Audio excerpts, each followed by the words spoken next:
Hey guys, and welcome to the deck tech for my deck in the versus video today. I'm going to be playing red-green tokens. The first one of Eldritch Moon. Yes, the first one with Eldritch Moon, like I told you last week.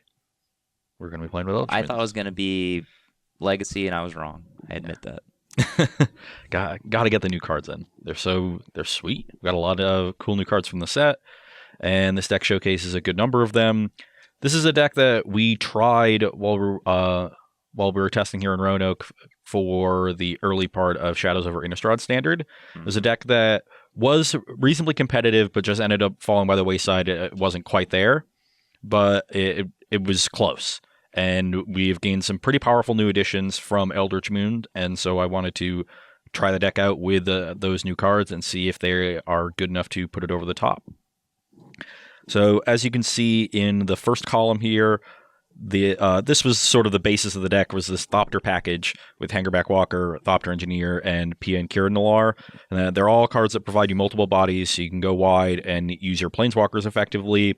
And Pia and Kieran gives you a way to sacrifice your Hangerback Walker, which is nice. And then the haste option for all your flyers is really nice, and haste on Hangerback Walker too, so you can start pumping it as soon as it enters the battlefield.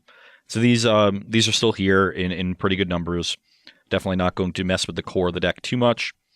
And then you have the sort of heavy hitters in the middle, where they're just here mainly on rate, or Sylvan Advocate, just obvious, and then our new additions. And the one that I'm most excited by here is the one in the middle, Hanweir Garrison, because it gives you another way to go wide just by itself as a 2-red, 2/3. When it attacks, you get 2/1/1s immediately tapped and attacking. So it threatens to pressure your opponent really nicely, and once you build a board with some tokens, maybe you lose a couple along the way, but you just keep generating them every turn, and then you have this wide board, and you can take advantage of that with your Planeswalkers.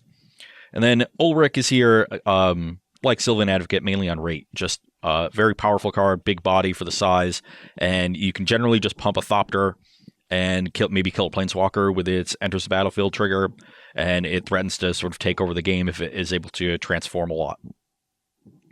Then we have the Planeswalkers over here on the other side.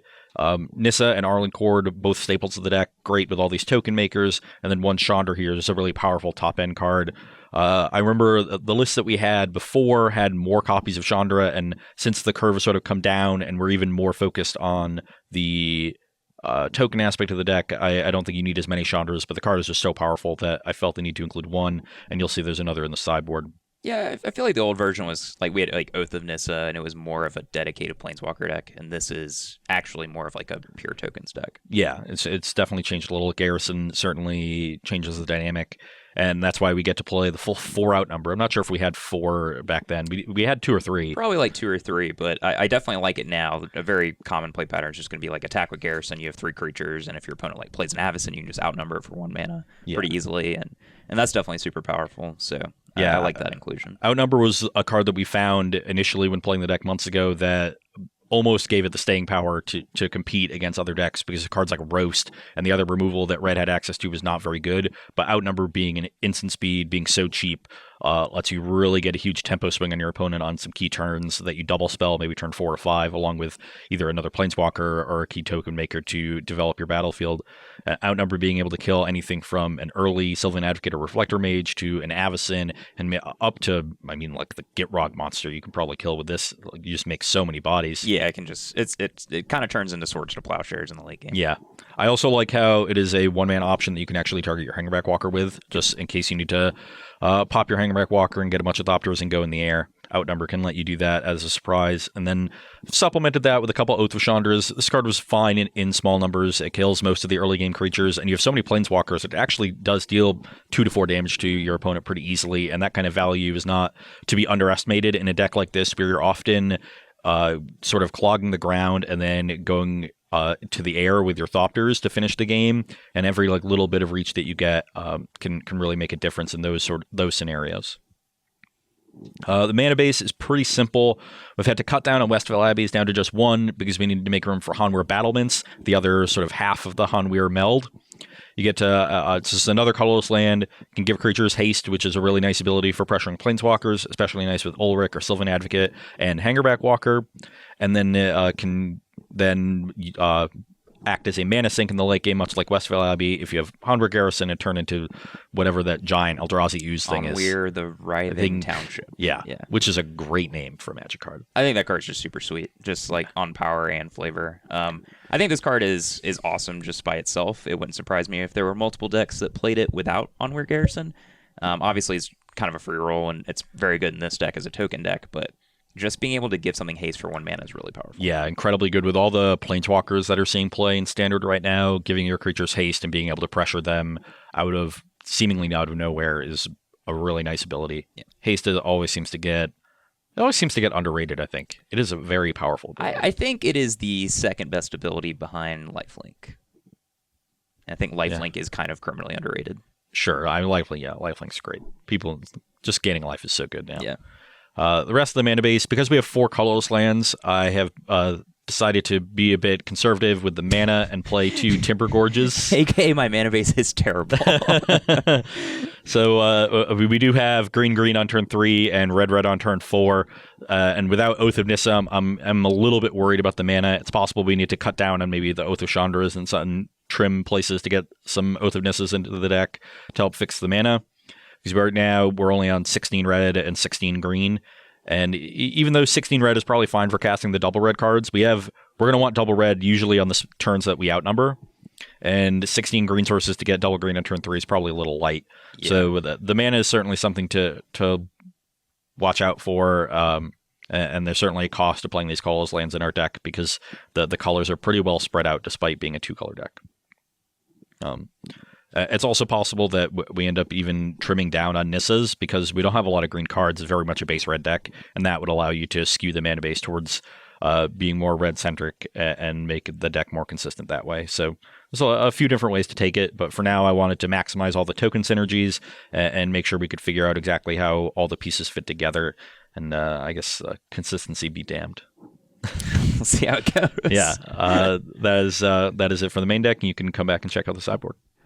Welcome back here with the sideboard for red-green tokens today on the Versus series. Got a pretty typical sideboard, a couple removal spells with Rending Volley and Clipwings for various matchups. Got our Lambholt Pacifist to help lower our curve against aggressive decks like humans. Evolutionary Leap is just an obvious all-star in the sideboard of this deck. We just have so many cards that generate multiple bodies. It's going to be able to essentially blank any deck that is trying to play an attrition game with a bunch of removal. The world's caught up. Everyone knows Evolutionary Leap's good now. They finally respect it. Nissa, Vastwood Seer, and Evolutionary Leap are finally respected. Yeah. My work is done. Took you many months of lobbying for on their behalf. I tried. Yeah, and you succeeded. Cards are great. So we got a couple copies of the Leap in there. This top row here is sort of various cards that can come in matchups where you're playing to the board a lot, where both players are playing to the board a lot. We got a new card in Emrakul's Evangel, 2 colorless green human horror. It's a 3/2, and you can tap and sacrifice it and any number of other non-Eldrazi creatures you control, and you put a bunch of 3/2 Eldrazi horrors into play, so you can sort of upgrade all of your 0/1 plants and 1/1 humans and stuff, and your Hangerback Walkers, turn them into 3/2s, put a bunch of Thopters into play with Hangerback Walker, and set up these really big turns.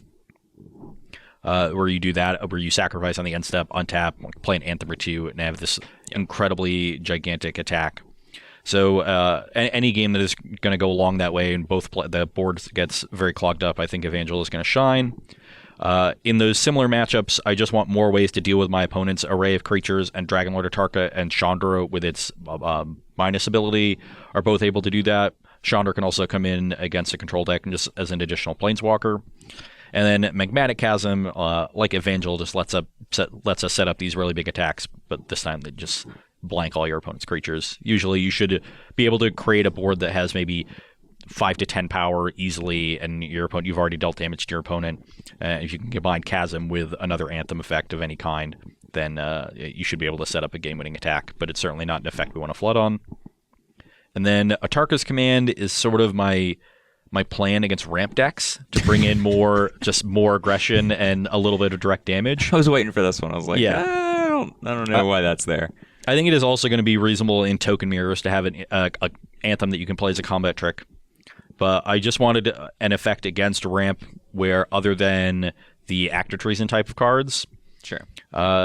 We do because we don't have the ability to really play Obligator in this deck. It's only 4 colorless lands. We don't have access to a Pain land or like Drownyard Templar or something like that other red decks have access to. So Obligator is really tough to get into it, and I didn't really want to play Active Treason, so that's why I have a Tarkus Command. Not entirely sold that that's the best plan, but I like to try out new things. Or old things. Old things become new. Sure.